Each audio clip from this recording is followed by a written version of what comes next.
کی سلطانی۔ بسم اللہ الرحمن الرحیم۔ اللہ تبارک و تعالی کے پاکیزہ نام سے ابتدا کرتے ہیں جو بہت مہربان نہایت رحم والا ہے۔ الحمدللہ بخاری شریف کی حدیث نمبر 73 نمبر حدیث کے بارے میں درس کا سلسلہ جاری و ساری ہے۔ اس میں نبی کریم صلی اللہ علیہ وسلم نے دو اشخاص کو قابل رشک قرار دیا۔ ایک وہ شخص جس کو اللہ تبارک و تعالی نے مال عطا کیا، پھر وہ اس مال کو راہ حق میں خرچ کرتا ہے۔ اس پہ ہم نے پچھلے پروگرام میں تفصیلی کلام کیا کہ اس شخص میں کیا کیا اوصاف ہونے چاہیے مال کو حاصل کرنے کے سلسلے میں اور خرچ کرنے کے سلسلے میں، کن امور کا لحاظ رکھا جائے تو وہ شخص قابل رشک کہلائے گا، اور کن امور کا لحاظ نہ رکھا جائے تو پھر مال کمانے اور خرچ کرنے کے باوجود وہ قابل رشک نہ بنے گا۔ آج دوسرے شخص کے بارے میں دیکھتے ہیں۔ نبی کریم صلی اللہ علیہ وسلم نے ارشاد فرمایا کہ دوسرا وہ شخص جس کو اللہ تبارک و تعالی نے علم و حکمت سے نوازا اور پھر وہ اپنے اس علم کے مطابق فیصلہ کرے اور لوگوں کو سکھائے۔ یہ دو اس کے اندر خصوصیت سرکار نے فرمایا فَهُوَ يَقْضِي بِهَا وَيُعَلِّمُهَا کہ وہ اس کے مطابق علم کے مطابق فیصلہ بھی کرے اور دوسرے لوگوں کو وہ علم سکھائے۔ تو اس سے مراد نبی کریم صلی اللہ علیہ وسلم نے جس علم کے بارے میں ارشاد فرمایا وہ علم نافع ہے۔ علم نافع کا مطلب نفع دینے والا علم، اور یہ ضروری نہیں ہے کہ یہ دین سے تعلق رکھنے والا علم ہی ہو۔ دنیاوی علوم اگر اچھی نیت کے ساتھ حاصل کیے جائیں تو وہ بھی علم نافع ہے۔ مثال کے طور پر ایک شخص دنیاوی علوم جن کو ہم دنیاوی سے تعبیر کر دیتے ہیں، فزکس ہے، کیمسٹری ہے، میتھمیٹکس ہے اور دیگر علوم ہیں، اگر وہ اس لیے حاصل کر رہا ہے تاکہ ان کے ذریعے وہ ایک شعور حاصل کرے، آگاہی حاصل کرے اور اپنے آپ کو غلط چیزوں سے بچائے اور ان کے ذریعے رزق حلال کمائے اور رزق حرام سے اپنے آپ کو بچائے، کیونکہ آج دنیاوی علوم اگر انسان کے پاس ہوتے ہیں تو اس کو جاب بھی اچھی ملتی ہے اور وہ اچھے انداز سے پیسے کو حاصل کر سکتا ہے، جائز طریقے سے حاصل کر سکتا ہے، اور اتنا پیسہ اس کو حاصل ہو جاتا ہے کہ جس سے وہ بآسانی اپنی زندگی گزار کر ذہنی یکسوئی بھی حاصل کر لیتا ہے اور عبادات کے لیے اپنے آپ کو فارغ بھی کر سکتا ہے۔ تو اگر ایسی صورتحال ہے تو اس کے لیے پھر یہ علم سیکھنا یہ بھی ایک نیکی میں شمار ہوگا۔ لیکن عموماً جو ویسے علم کے فضائل بیان کیے جاتے ہیں وہ علوم دینیہ کے فضائل ہیں۔ خلاصہ کلام یہ ہے کہ جو شخص علم سیکھے اچھی نیت کے ساتھ اور اچھی نیت کے ساتھ ہی سکھائے، اور خصوصاً علم دین اچھی نیت کے ساتھ سیکھے، تو یہ شخص بہت ہی قابل رشک ہے۔ اور پھر لیکن سرکار نے اس کے ساتھ کنڈیشنز لگائیں کہ دو صورتیں ضرور ہونی چاہیے۔ ایک یہ کہ جب وہ کوئی فیصلہ کرے تو اس علم کے ذریعے کرے۔ اب وہ فیصلہ جو ہے یہ ایسا ضروری نہیں ہے کہ دو اشخاص کے درمیان فیصلہ کیا جائے۔ بعض اوقات انسان اپنی ذات کے لیے بہت سے فیصلے کرتا ہے، مجھے یہ بات کہنی ہے نہیں کہنی ہے، اس سے ملنا ہے نہیں ملنا ہے، اس سے قطع تعلق کرنا ہے نہیں کرنا ہے، معافی مانگنی ہے نہیں مانگنی ہے، کسی سے انتقام لینا ہے یا نہیں لینا ہے، فلاں کے پاس جانا ہے یا نہیں جانا ہے، فلاں کو دینا ہے یا نہیں دینا ہے، فلاں کو فلاں کام سے منع کرنا ہے کہ نہیں کرنا ہے۔ اس طریقے سے بعض اوقات انسان کے سامنے 2 3 4 آپشنز ہوتے ہیں اور وہ پھر فیصلہ کرتا ہے اپنے حق میں کہ میرے لیے کیا بہتر ہے۔ تو یقینی سی بات ہے کہ اگر اس کے پاس علم ہو اور وہ اپنے حق میں جائز، درست اور اللہ تبارک و تعالیٰ کی رضا کی خاطر صحیح فیصلہ کرے تو یہ اس کے لیے بڑا باعث برکت ہوتا ہے، اور وہ ہزاروں گناہوں سے بچتا ہے، ہزاروں خطاؤں سے محفوظ ہوتا ہے، اور اس کی برکت سے بہت سارے لوگ اس کے شر سے محفوظ ہوتے ہیں اور یہ شخص ان کے شر سے محفوظ ہو جاتا ہے۔ اور اسی طریقے سے پھر دوسروں کے درمیان وہ فیصلہ علم کے ذریعے کرے تو قابل رشک ہے۔ معلوم یہ ہوا کہ سب سے پہلے تو علم ہونا چاہیے، پھر انسان فیصلہ کرے اور پھر علم کے تقاضے کے مطابق فیصلہ کرے۔ اس میں یہ بہت ضروری ہوتا ہے۔ بعض اوقات ہم فیصلہ کرتے ہیں وہ علم کے تقاضے کے مطابق، شریعت کے تقاضے کے مطابق نہیں کرتے ہیں، بلکہ بعض اوقات تو کوئی جیسے ہم مثال کے طور پہ ایک خاندان والا ہے، ایک غیر خاندان والا ہے، تو ہم یہ اقربا پروری کے اندر فیصلہ اس شخص کے حق میں کرتے ہیں جو ہمارا خاندانی ہوتا ہے یا قریبی دوست ہوتا ہے یا اپنا رشتہ دار ہوتا ہے، ہم ان کے حق میں فیصلے کر دیتے ہیں اور دوسرے کے خلاف فیصلے کرتے ہیں۔ یا بعض اوقات جیسے گھر کے اندر ہوتا ہے، ایک طرف ماں ہے ایک طرف بیوی ہے، اور اب یہ شوہر نامدار بیچ میں پھنس گیا ہے، کوئی گھر میں جھگڑا ہو گیا، ماں کہتی ہے فیصلہ کرو یہاں بیٹھ کر، اب وہ لڑکا فیصلہ کرنے لگتا ہے تو اگر علم دین نہیں ہوتا تو فیصلہ تو بڑا دشوار ہے، غلط سلط فیصلہ کر لیتے ہیں، اور اگر علم ہے بالفرض تو پھر اس کو بالکل شریعت کے موافق فیصلہ کرنا چاہیے۔ اور اس کے لیے ضروری ہے، حضرت عمر فاروق رضی اللہ تعالی عنہ جیسے کہ ارشاد فرمایا کرتے تھے کہ ہم جب تک دونوں فریقین کو اپنے سامنے بلا کر ان کی بات نہیں سن لیں گے، ہم کسی ایک کے حق میں فیصلہ نہیں کریں گے۔ یہ اصول ہونا چاہیے کہ انسان جب واقعی کوئی منصف بنتا ہے، فیصل بنتا ہے، فیصلہ کرنے والا، ثالث بنتا ہے، حکم بنتا ہے، تو اسے پھر دونوں کی پہلے بات ٹھنڈے دل سے سننی چاہیے، غور و تفکر کرنا چاہیے، پھر اپنے علم کے مطابق فیصلہ کرنا چاہیے۔ ایسا نہ ہو کہ بیوی اور ماں کے درمیان فیصلہ کرتے ہوئے ماں کی محبت اتنی غالب آ جائے کہ وہ بیوی کے خلاف فیصلہ کر کے ظلم کا مرتکب ہو جائے، اور نہ ایسا ہونا چاہیے کہ بیوی کے غلط بات کو بھی وہ صحیح کہہ کر ماں کی دل آزاری کا مرتکب ہو جائے، تو اس کا مطلب ہے پھر اس کی آخرت کسی نہ کسی ذریعے سے تو برباد ہو ہی رہی ہے۔ اس لیے انسان کو چاہیے کہ اگر وہ فیصلہ کرتا ہے تو پہلے علم دین سیکھے، پھر اس کے مطابق فیصلہ کرے، کیونکہ شرعی طور پر درست فیصلہ کرنا ہم پر فرض ہے۔ اگر ہم غلط فیصلہ کریں گے، عدل و انصاف کو ملحوظ نہیں رکھیں گے تو گناہ گار بھی ہوں گے، ناانصافی کے مرتکب ہوں گے، ظلم کے مرتکب ہو جائیں گے، جس میں شاید دنیا میں تو گرفت نہیں ہوگی لیکن میدان محشر میں اللہ تبارک و تعالی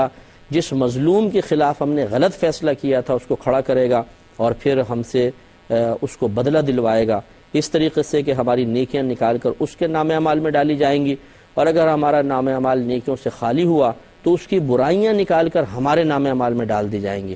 تو یوں بھی ہوگا جسے صحیح حدیثیں بتاتی ہیں کہ جو ظلم کرنے والا ہے یہ دوسرے کی برائی لے کے جہنم میں چلا جائے گا، اور وہ شخص جو مظلوم تھا برائیوں کے ساتھ آیا تھا لیکن اپنی برائیاں اس کے حوالے کر کے وہ جنت میں چلا جائے گا۔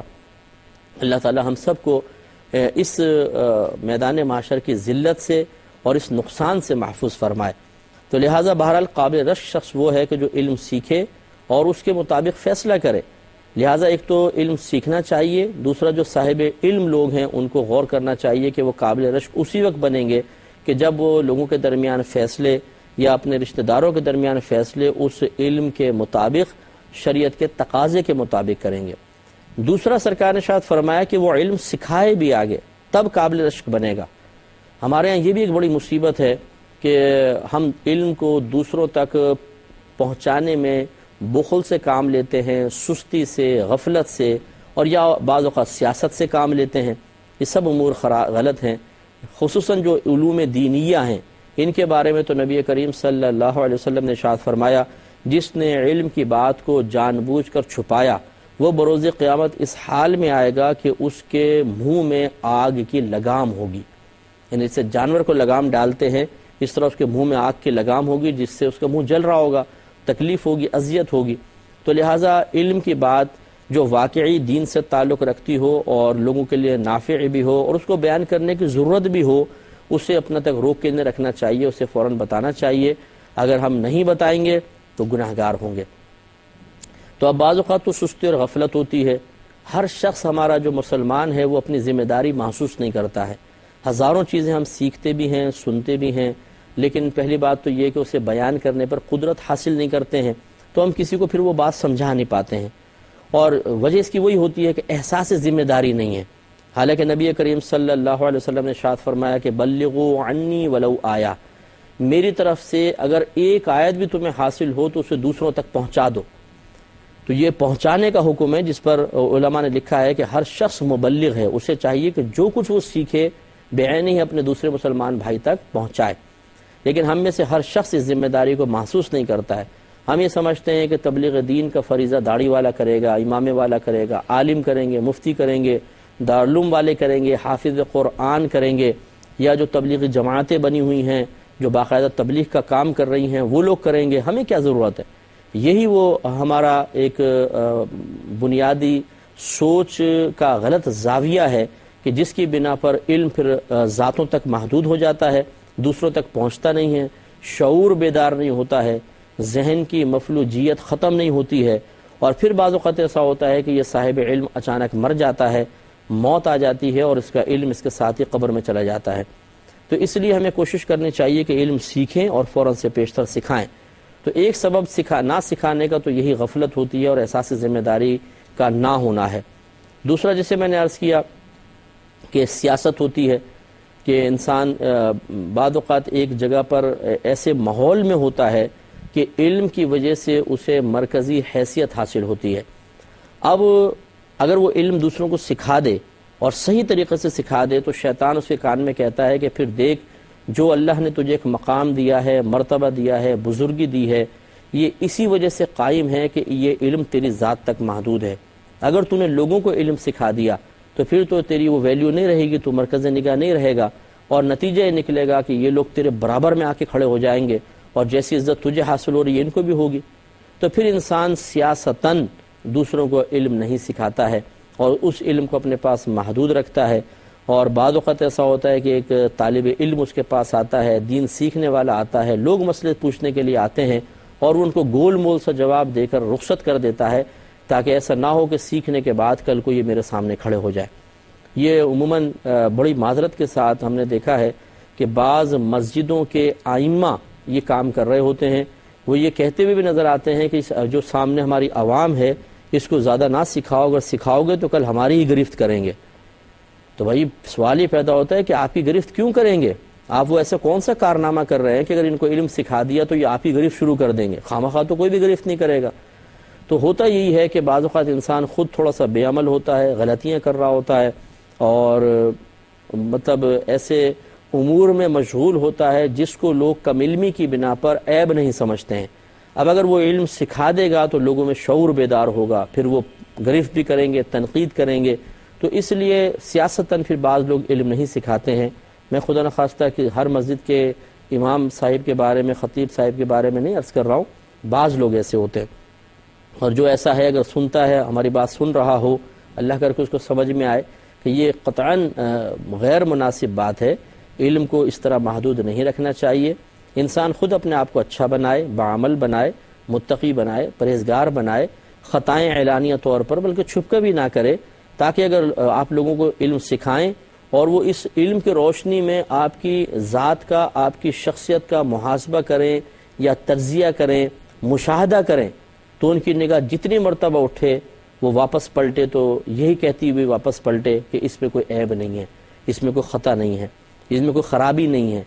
جب انسان اتنا اچھا اپنے آپ کو پیش کرے کہ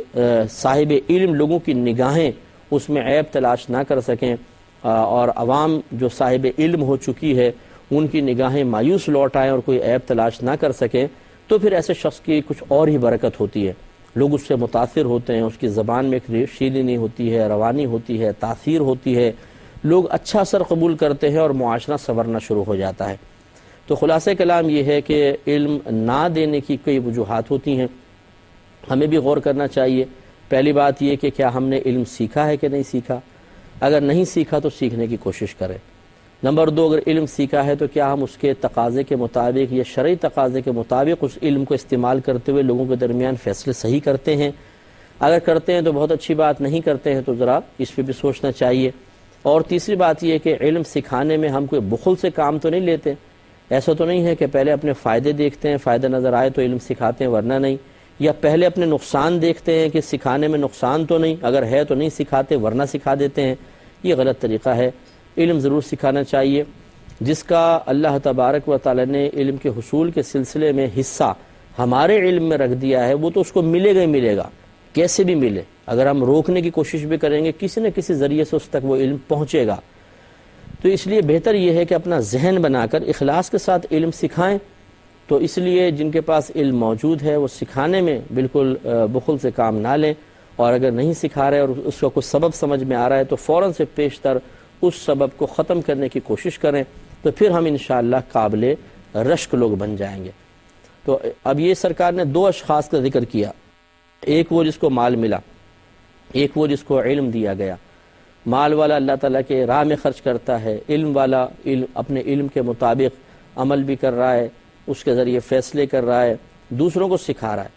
تو یہ 2 الگ الگ اشخاص کا ذکر کیا۔ اگر یہ دونوں اوصاف ایک ہی شخص میں جمع ہو جائیں تو یہ تو پھر نور علی نور ہوگا۔ چنانچہ ہمیں کوشش یہ کرنی چاہیے کہ اپنے اندر ان دونوں اوصاف کو پیدا کریں، کہ ہم حلال طریقے سے پیسہ کمائیں اچھی نیت کے ساتھ، اور جہاں جہاں اللہ تبارک و تعالیٰ اس کے رسول کریم صلی اللہ علیہ وسلم نے حکم ارشاد فرمایا یا پسندیدگی کا اظہار کیا ہے وہاں پیسہ خرچ کریں اور اخلاص کے ساتھ کریں۔ اسی طرح ہم علم دین بھی سیکھیں اور اس کے تقاضے کے مطابق عمل کریں، دوسروں تک اس علم کو پہنچائیں، اور کبھی فیصلہ کرنے کی ضرورت آئے تو نفس و شیطان کے تابع ہو کر، طبعی تقاضے کے تابع ہو کر، حالات کے تابع ہو کر یا مروت میں خلاف شرع فیصلہ نہ کریں، بلکہ جیسا علم کا تقاضا ہو، جیسا شریعت کا تقاضا ہو ویسے ہی درست فیصلہ کرنا چاہیے۔ اگر یہ دونوں اوصاف ہمارے اندر جمع ہو گئے کہ مال کو اچھے طریقے سے کمانا اور مناسب مقامات پہ خرچ کرنا، اور علم کو اخلاص کے ساتھ سیکھنا اور اخلاص کے ساتھ دوسروں تک پہنچانا، تو پھر ہمارا مقام کچھ اور ہی ہوگا۔ بہت زیادہ تیزی کے ساتھ انسان کے درجات بلند ہوں گے، کیونکہ آپ دیکھیں کہ صحابہ کرام علیہم الرضوان میں یہ دونوں اوصاف جمع تھے۔ جس بھی نبی کو آپ دیکھ لیں ان میں دونوں وصف جمع تھے، ایک خرچہ کثرت کے ساتھ کرنا، مال حلال طریقے سے لین حاصل کرنا، اور کثرت سے اللہ کے راہ میں خرچ کرنا اور صحیح مقام پہ خرچ کرنا۔ اور اسی طرح علم تو انبیاء علیہ السلام کو تو اللہ تبارک و تعالی کی طرف سے علوم سے نوازا ہی جاتا ہے، انہیں علم ظاہری سیکھنے کی ضرورت بھی نہیں ہوتی ہے، وہ براہ راست اللہ تبارک و تعالی کی طرف سے سکھایا جاتا ہے، لیکن بہرحال علم ان کے پاس ہوتا ہے اور وہ دوسروں کو سکھاتے ہیں۔ تو اس لیے ہمیں کوشش کرنی چاہیے کہ ہم بھی ان دونوں اوصاف کو اپنے اندر پیدا کریں اور ایسا قابل رشک بن جائیں کہ لوگ ہمیں دیکھ کر ترغیب پائیں۔ تو جو دیکھ کر ترغیب پاتا ہے، جتنے بھی نیک عمل کرتا ہے، ترغیب کا سبب بننے والا بھی اس کا ثواب پاتا ہے، کیونکہ اگر ہم باعمل بنیں گے، اگر ہم علم کو سیکھ کر سکھا رہے ہیں، مثال کے طور پہ پیسہ خرچ کر رہے ہیں، لوگ ہمیں دیکھ رہے ہیں اور پھر ہمارے ان طریقوں کو اپنائیں گے، تو انشاءاللہ عز و جل ہمارے لیے یعنی نادانستہ طور پہ، اگرچہ ہم نے جان بوجھ کے ایسا نہیں کیا، پھر بھی ثواب جاریہ ہو جائے گا، اور اللہ تبارک و تعالی ہمارے نام اعمال میں کثیر نیکیاں لکھے گا، درجات کی بلندی کا سامان ہوگا۔ اللہ تعالیٰ سے دعا ہے کہ رب کریم جو کچھ ہم نے سنا آپ کو بھی اور مجھے بھی اس پر عمل کرنے کی توفیق عطا فرمائے، آمین۔ وآخر دعوانا ان الحمدللہ رب العالمین۔